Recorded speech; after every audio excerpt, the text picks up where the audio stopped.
All right, welcome to The Explainer.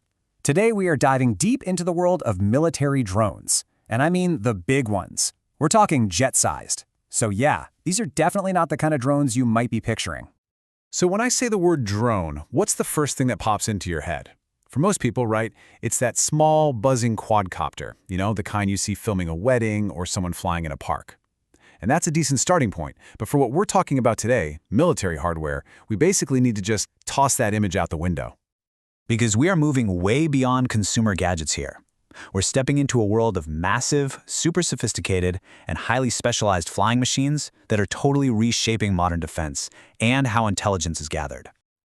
Now, to get our heads around this pretty complex world, we're going to break it down into three key archetypes. Think of them like characters in a big story. We've got the Watcher, which is the persistent eye in the sky. Then there's the Hunter, the precision striker. And finally, the Strategist, the high-level mastermind pulling the strings. All right, let's kick things off with our first character, the Watcher. This guy is really the backbone of modern aerial intelligence. You've probably heard of the MQ-9 Reaper, right? Well, that's a classic Watcher. It's a drone built for one main job, to see everything, all the time. Yeah, the name of the game here is patience. These drones are engineered to just hang in the air over one specific spot for an incredibly long time, feeding a constant, unbroken stream of data back to the folks on the ground. They are, without a doubt, the ultimate lookouts. And let's talk size, because they are huge. To give you some perspective, a typical Watcher has a wingspan of around 20 meters. That's actually wider than a lot of small passenger jets. So no, this is not a toy. This is a serious piece of aviation hardware. Okay, so look at these numbers. What's really wild is what they mean in the real world. An endurance of up to 35 hours. That means it can stay on mission over its target for more than a day and a half without needing to land. A service ceiling of 35,000 feet. That puts it way up there with commercial airliners, far above most threats from the ground. And a range of over 4,000 kilometers, you could launch it from one country to keep an eye on another. It's just incredible.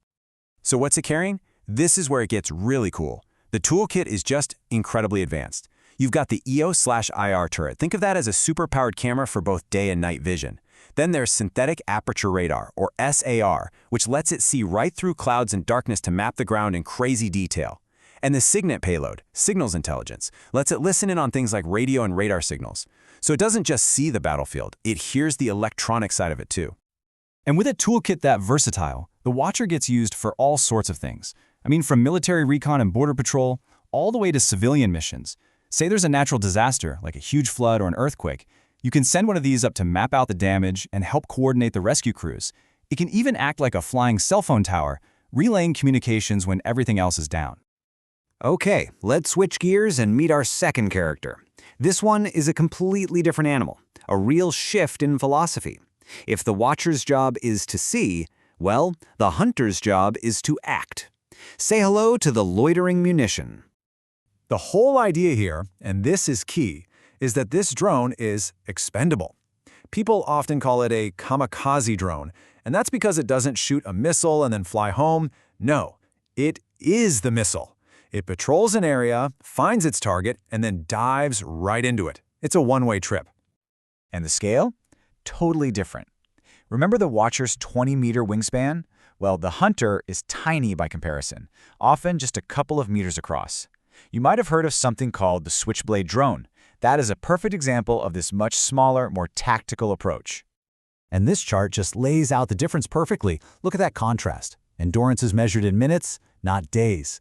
It weighs maybe 25 kilograms, light enough for someone to carry. And you don't need a runway. It gets launched from a portable tube or a catapult, sometimes by just one person. It's a whole different ballgame.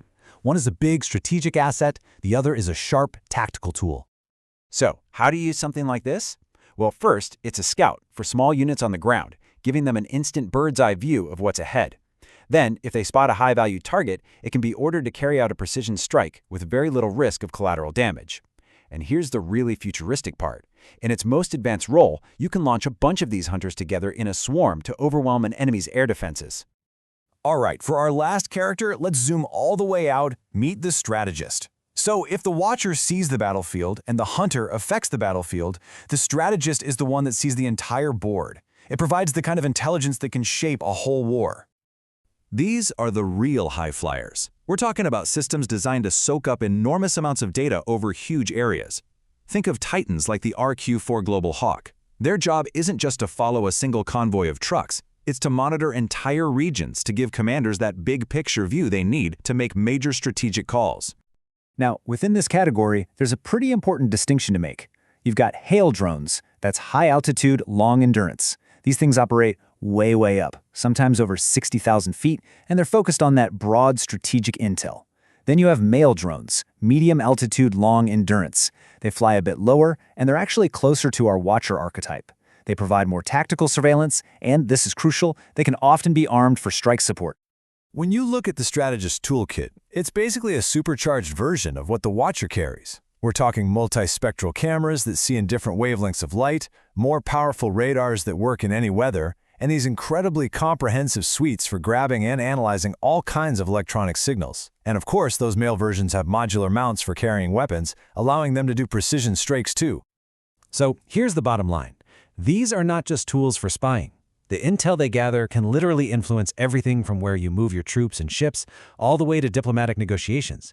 They can genuinely shape an entire conflict.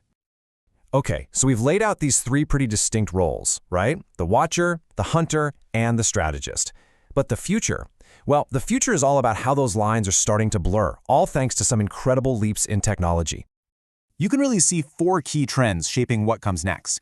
First up is AI-driven autonomy, drones making critical decisions on their own without a human in the loop. Then there's swarm coordination, where dozens, maybe even hundreds of drones can work together as one intelligent unit.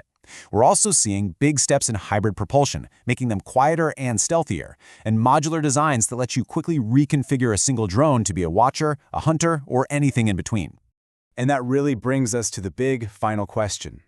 The lines between Watcher, Hunter, and Strategist are just dissolving. You could have a single swarm of drones performing all 3 roles at the same time. So as these smart autonomous systems start filling the skies in bigger and bigger numbers, it makes you stop and ask a pretty profound question. How is this technology going to fundamentally change the very nature of conflict itself?